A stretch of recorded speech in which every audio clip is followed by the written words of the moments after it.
guys ever feel lonely? Raise your hand if you sometimes feel lonely. Keep your hand up, and you can put down your hand if you feel that your loneliness is too often. It's just, that stays on you, if you raise or you hold the hand. For me, I remember very vividly that moment that actually changed my life. That was the time before we didn't have WhatsApp, Facebook messengers, we didn't have Skype, we didn't have any cheap airlines like EasyJet and Ryanair's. And the email even was not the huge case. I studied in Switzerland for 3 years. And the communication with my home, with my friends, was most of the time with handwritten letters. Do you ever write handwritten letters? Seldom. Very seldom. That was the best moment when I came back home from the university.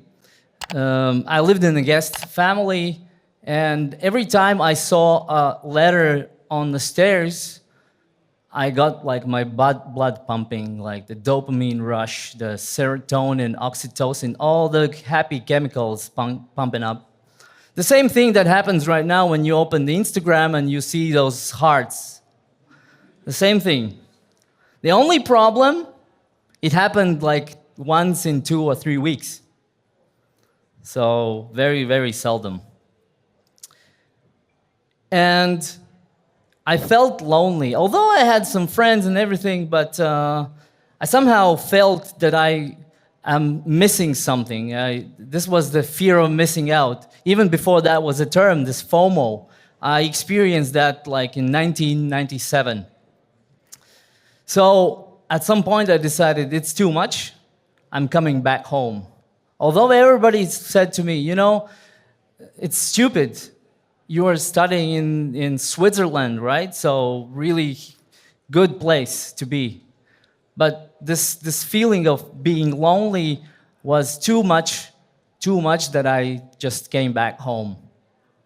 And didn't finish, I quit, like Steve Jobs.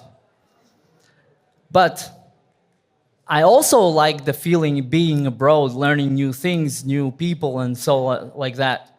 So at that moment, I actually decided, when I grow up, when I get my own family, when everything's gonna be great, I got my kids, I want to go somewhere abroad and live again for several years.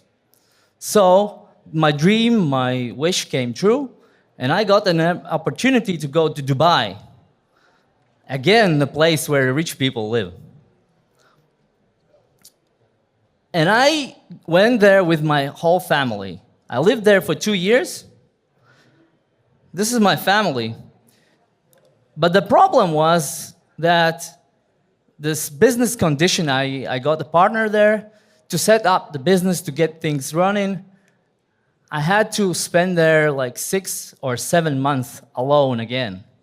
But at that time, I just decided, okay, right, we have WhatsApp, Messenger, Skype, emails, cheap airlines, let's do that. So I went there, lived there. I even celebrated Christmas over the Skype. Have you ever partied in Skype with friends? Drank beer or something? You did that? It's fun, but no fun. So I felt that lonely feeling again. For the second time, that was miserable. That was the worst 6 months in my life after those 3 years in Switzerland. So everything turned out well. And as you see in this picture, we went to Dubai as 4, came back as 5. This is the birth certificate of my daughter. My youngest one is born there. Everything was good. And even my youngest daughter, Kate, she's born in 4035 according to Islam calendar, which is a fun fact. So once we are at the topic of kids, the third piece of the story I would like to share regarding kids and how it makes sense for my whole idea beyond biohacking and quantified self. Who has kids here?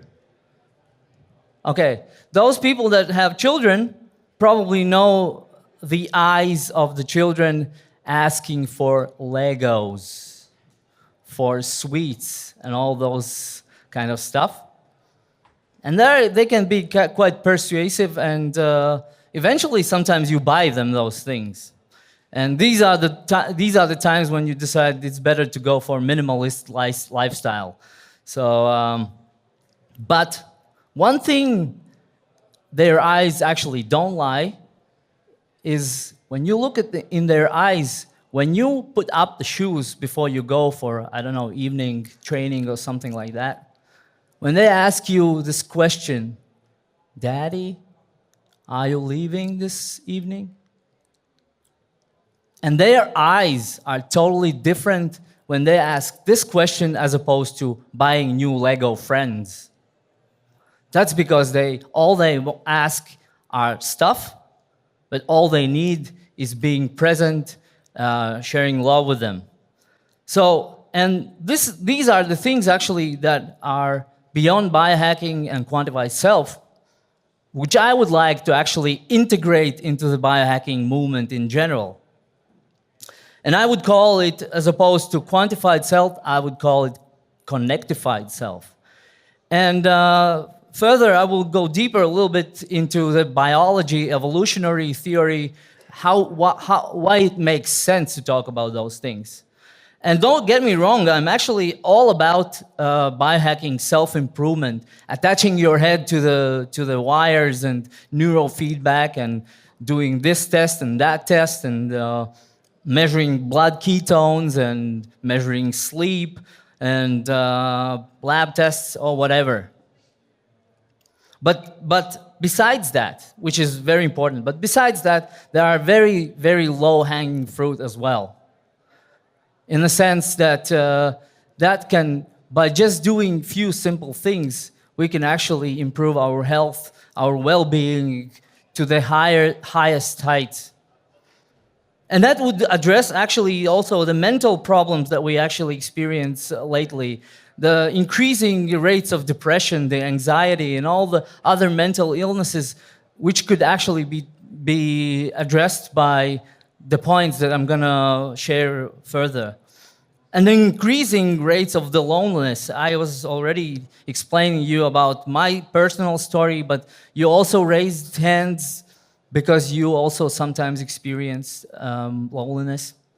And not only old people are lonely, but also the young ones, because these social networks that supposed to be social, they actually create kind of fake social activity, and at the same time people stay lonely. And also some studies show that loneliness can be actually quite a serious cause of mortality and bad health. And the loneliness, even if it's combined with drinking and eating too much, that is totally bad. I hope it's not air polluting.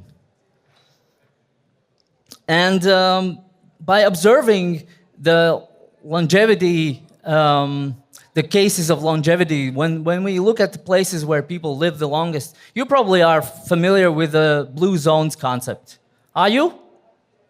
So this is a nice thing, and I'm not revealing something totally new, but also when you look at those common things that is typical for those villages where the high density of centurions live, one of the very important things is that they have a purpose for living. They live in a community. They have their self-worth attached to the lifestyle in general. Why is that people die or suddenly get bad health when they retire? when they quit working. It's because when you attach your value to the job that you are executing, you're doing, and all of a sudden you stop doing that, all of a sudden you kind of feel useless towards the society. And that makes people die. My father died at the age of 65, which actually quite good corresponds to the age when people retire. And belonging into the community, clubs, groups, things like that. This is all very typical for those people living in those blue zones. And if you try to combine and move naturally and have lunch eating together, that is actually quite an easy way. But so that it doesn't stay in the level of the psychology and so sort of emotional level, I actually want to address this thing also from the biology and biochemistry perspective. And this is about safety. You guys have heard today a lot about the parasympathetic and sympathetic nervous system, this autonomous nervous system that drives our fight or flight reflexes and rest and digest when we want to feel kind of good. This is all about the safety. But there's one more level of this autonomic nervous system, which is actually developed by the scientist in the name of Stephen Porges. Have you heard of him? Well, actually quite an important guy in terms of this guy actually is the creator, or let's say he developed the idea of the heart rate variability. And you know heart rate variability as a measurement test. So this guy is the author of the idea, but he's also the author of the idea of the Polyvagal Theory, which says that not only we have the sympathetic and parasympathetic nervous system, which is rest and digest, fight or flight, but also the shutdown and freeze mode, which is the most ancient regime that we can operate in. Like for instance, if a predator catches a prey, first, maybe the prey will be in the fight or flight mode, so it has a chance just to fight or maybe flee. But if it doesn't have any chance anymore, it goes into the shutdown mode, which means it can play dead, like cat catches the mouse, and mouse plays dead. Cat thinks, oh, it's dead, loses interest, gets distracted, turns away, mouse kind of relives again and flees off. That's the basic idea. But the problem is also that we live in the daily life when we have all those different stimuli from, I don't know, bus shouts, car traffic, and things like that. And as I say, it's an autonomous nervous system, so we cannot control that. And we get into this shutdown mode when our metabolism slows down, the emotions get slowed down, and we don't feel that good anymore. Our face expression is like numb and things like that. And that's where the depression comes in. This is the thing where people say, I know all the things that needs to be done in order to live healthy, but I cannot do anything. That's because they are in this shutdown mode. Now, I want to talk a little bit about what to do about that. And this explains how these mechanisms are built into us just to protect us. Our main goal in life is just to multiply, to spread our genes further. And in order to do that, we need to be safe at all times. So this mechanism is built for us just to survive, so that we can have sex, eat, and sleep. So, from an evolutionary perspective, it's actually just one example how that works and what we can implement in our daily life. Like for instance, here you can see this is our ear bone, and in mammals and human beings, this ear bone is detached from the skull, as opposed to reptilians. it's still attached to the skull, which means we can actually hear the highest frequency tones and the low frequency tones, where those reptilians hear only the low frequency tones, which is usually associated to the predator sound. What that means is that we can actually make us feel better, and again, it's all about the safety, all about the homeostasis of security. We always want to be in that state where we feel the most secure, and our nervous system thinks that. So whenever we, like the monkeys, when they see the snake, all they do is predators don't hear that. Only other monkeys hear that. So this high frequency tone is associated with a safety, or at least with a message of safety. So actually that works with the sound when we want to talk to our kids. That's why actually the ladies are a little bit better than the men talking to the small children, because they have higher pitch voices. And so guys, if you want to make more connection to your children, just try to raise your voice a little bit, like, ah. You know, like the fairy tales, the angry wolf and the rabbit. So this works like that. So basically, all you need is talk in a high frequency voice, play some nice music, some healing sounds, and that works on the biological level.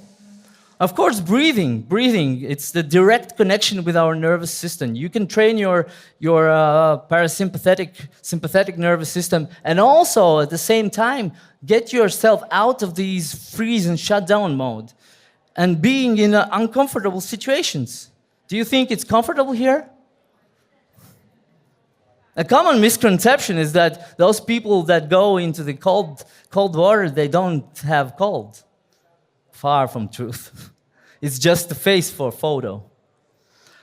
So being comfortable with discomfort, that's what creates and gives you a new stimuli to your nervous system. And if you combine that with deep breathing, that creates a new neuronal pathways just to get yourself out of the shutdown mode, out of the free fight or flight mode.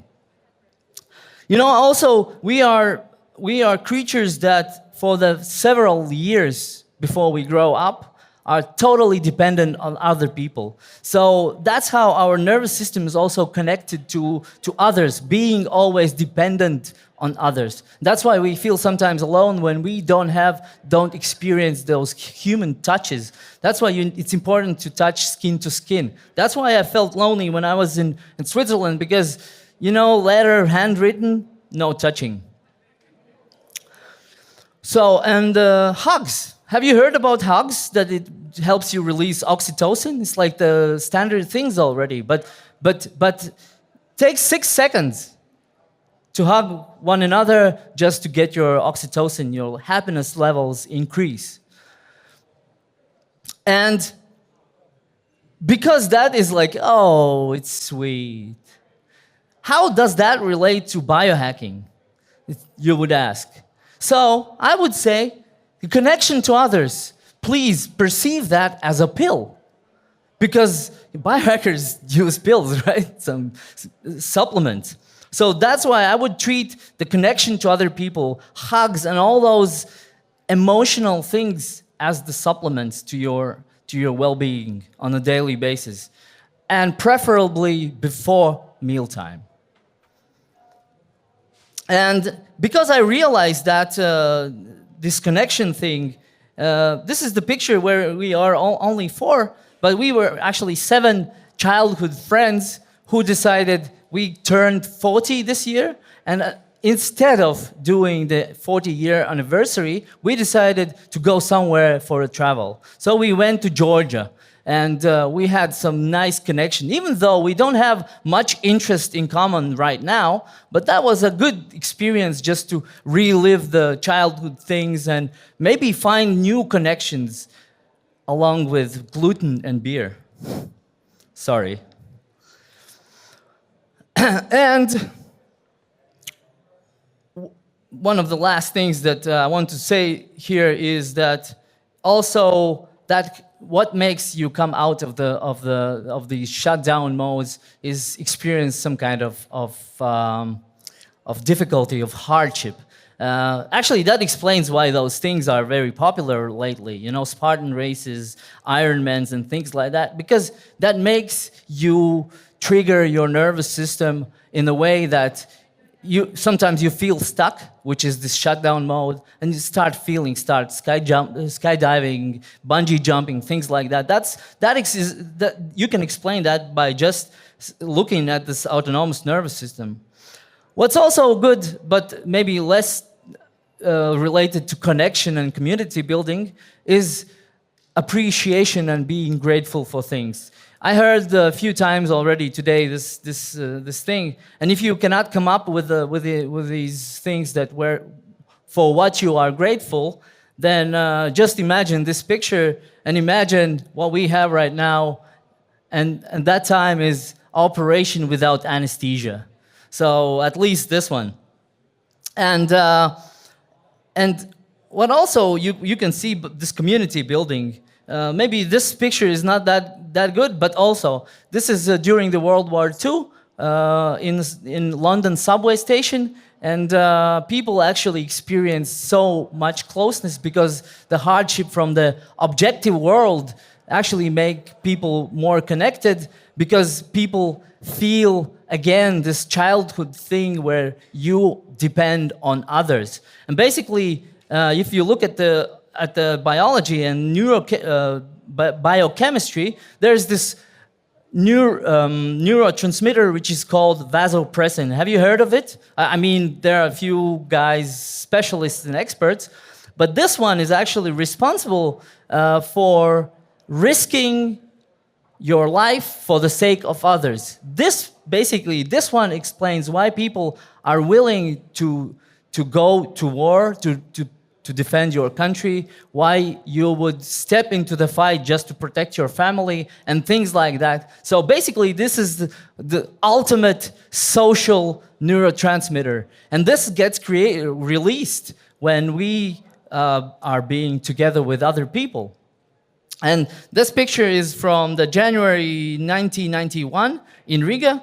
And that very same thing happened also in Lithuania and in Estonia as well. That was the time where people just sat at the fireplace, shared soup, tea, and just stood there and actually were ready to go against the tanks just to protect and build a new country. So this is just a nice examples how not on the emotional level, but actually on the biochemistry level, these things work. So, and ultimately, what we decided in Riga, in Latvia, just to create for us this purpose, this huge goal, the mission, because we know those things are important in our biochemistry, but also in general to communicate to other people, is by the year 2035, we decided, meaning me and the biohacking community, we decided we want Latvia to become #1 European happiest country according to World Happiness Index. So, and this is now our goal as a biohackers. Goal in and of itself is actually quite nice to have, right? Even if we don't succeed, still nice, worthwhile pursuing. But what we imagine actually that under this goal, many other communities and people would subscribe and bring the whole society together. That's why we decided to do that. And we do it by organizing conference, different meetups. We already have the biohacking conference in April this year, and we will have the next one April next year. We aim to do that as the biggest biohackers conference in the Baltic countries. So this is how we plan to stay connected, to be connected. And actually, I encourage you also to be and stay connected now and forever. Thank you very much. Hey. And you can hug. You can hug each other. Thank you, my friend. What do you think about using sticks for children? You know, isn't Conditioning. tempting Conditioning. sometimes? Yeah, conditioning. Imagine like schools used to have these things like, hey, you know, behave. So I think it's very important to bring the social aspect to it. Like often we are too focused on ourselves, and it's in the end it's loneliness and lack of connection and all of that that can also kill you in the end. So thank you very much for bringing that really important aspect into this conference. So awesome. Thank you, Kaspar. And thank you for all of you too. Applause to yourself.